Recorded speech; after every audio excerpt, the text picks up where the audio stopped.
do you ever have, like, as a person, what I'm asking the audience, do you ever have weird thoughts in your mind? Do Yeah, you always of course. have things you can't control? Yeah. Is there feelings and emotions that you can't control? Well, what is that?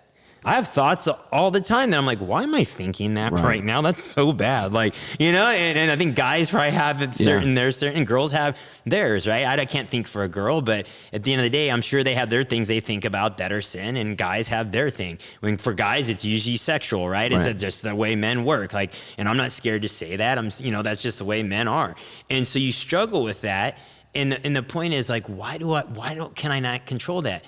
And then once I started thinking, I'm like, man, that's evil. That's the devil. That's, and I started, like, really picturing that, like, anytime I get into a situation that I should be doing something right, I feel like I start getting flooded with these bad thoughts. And at some point, I remember my buddy Ronnie Feist, who's a Christian now, said that he's like, don't you sometimes laugh when you see how, like, the devil jumps on you, like, in certain scenarios where your mind just gets flooded with these thoughts that are like, why am I thinking this right now? No, I agree. And so my point is, people are like, how do I know this is real? Then as I start pulling out things that happen to most all people, and you're like, where's that coming from? Is that just you and you're crazy? Is that just your mind? Like, no, I feel like it's coming from the spiritual world, right? Yeah, so there's actually a book written by, he's been dead now. You talked about yesterday's old news. He's been dead since, like, I think 1999, but his name is M. Scott Peck. And he was a therapist for the United States military. And there was this thing in Vietnam called the My Lai Massacre. Have you ever heard of it? So it's all these dudes, man, from all over America, black, white, Hispanic, poor, rich, and they go into this town in Vietnam and they kill everybody. And so what the military, and they weren't the enemy. What the military was trying to understand is, why do all these people who have nothing in common, different races, different backgrounds, enlisted officers, everybody either watched or participated in this happening. And so he was an atheist, and he was assigned to investigate why. And it actually led him to Christ. Really? And here's why, is because what he discovered is the very thing that you're talking about, is clinically we can't define sin.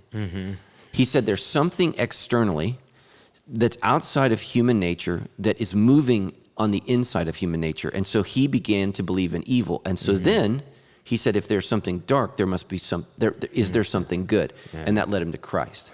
And so he wrote a book called The Road Less Traveled. He wrote People of the Lie. He wrote all of these books, but he talks about his journey as a scientist, and he came to believe in God. And, I just think for a lot of people, I think it takes way more faith to look at the stars and the heavens and the earth and just all the things that are out there, and to say that this is just all by accident. Yeah. It's a cosmic accident. I think that just takes a lot more faith. Where did it come from? Yeah, it came from God. I mean, obviously there's some kind of intelligent design behind all this. Yeah. And Jesus says that he's the one. Yeah. And so he's come. I mean, what a better way than to come to your own creation and try to redeem that which is lost, that which is broken. And always has been. I think I've got those questions that, from guys on our social, is like, well, how did it all start? You're like, well, last I checked, you can't start something from nothing, right? So someone had to start that, the earth. And I think the way the media and everything works is a whole nother topic, but the media works is to keep you in this tunnel vision. And one thing I do every night, I look up at the stars every night, when I'm outside before I come in. And I look up in California, the stars are decent, but man, you go to Texas, you go to certain states, the stars are like crazy.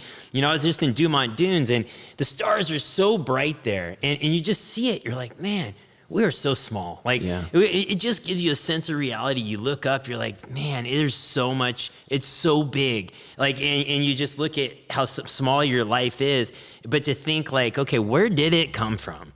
Okay, and you live in this tunnel vision, and where did it come from? So that's why I feel like I have to believe in there's a creator. Someone had to create this. Yeah. Why do you want to live in a tunnel vision? Listen, I'm not going to think about it. You meet people like that, ignorance bliss. I don't want to think about it. Who cares? And I can't be like that. Yeah. I want to know. And so at the end of the day, I'm like, where did this come from? Who created it?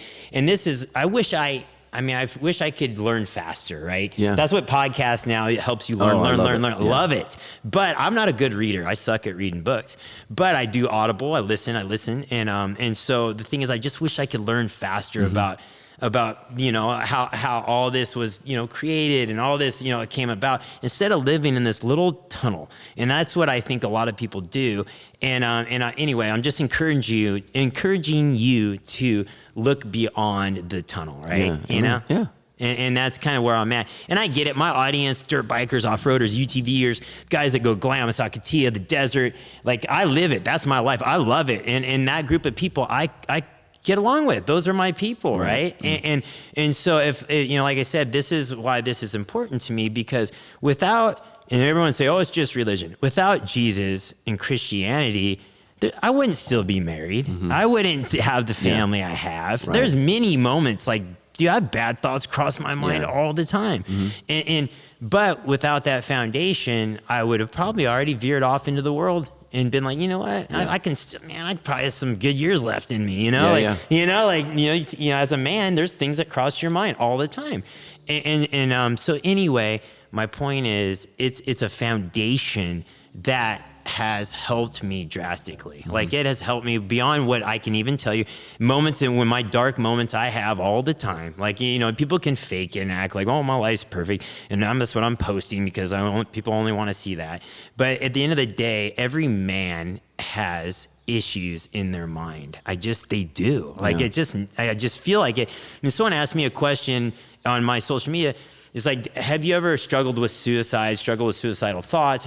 And I think a lot of men can be like, no. I think every man who has had any type of responsibility in his plate, which is a lot of men, you've struggled with why am I here? What am I doing? You struggle with, I mean, it's hard to even say it, but you've struggled with crazy thoughts, and that's facts. Yeah. You know, and I don't like that people don't talk about it. Yeah. No, I appreciate your authenticity.